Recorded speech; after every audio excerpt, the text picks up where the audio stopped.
কি দিন আসিল রে, মাথায় কাম। ও ভাই, হ্যাঁ ভাই ক, ভাই মোবাইল দাও। কি রেঞ্জ মোবাইল লাগে ভাই? কোন রেঞ্জ নাই কেন, যেটা দামি মোবাইল আছে দোকানে তোটা বাই করো।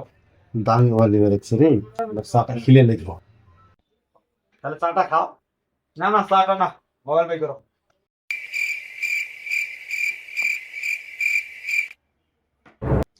এই এটা আমার দোকানে আইস দামি কত দাম এটা?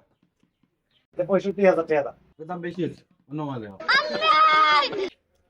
তাহলে এই যে মোবাইলটা দেখো, এটার দাম আছে 35,000 টাকা। না ভাই আর কম দামি দাও, ভাড়ার মধ্যে কম দামি দাও।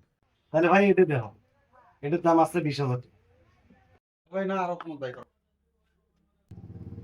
তাহলে আরো কম দাম, এটা আছে আমার দোকানের লাস্ট প্রাইস 7,000 টাকা। না ভাই আরো কম দামি বাই করো। কাতালাপ করলেন রে ভাই, আজকে দিন দেয় আমার বড় শেষ। এই মামা তুমি কি কম আছে না, আমার দিলে একবারে কম দাম ভালো দাম দেবে, সব ইনফ্রা তুমি কত দিও। ও ভাই তোমার দোকানে দিন ভাই কম দামি মোবাইল আছে না, বাই করো। এই যে রেসেলে আমার সবচেয়ে কম দামি মোবাইল। ও ভাই তাহলে এটা কিস্তি হবো না নাই? কিস্তি তুই বাড়াবি না নাই?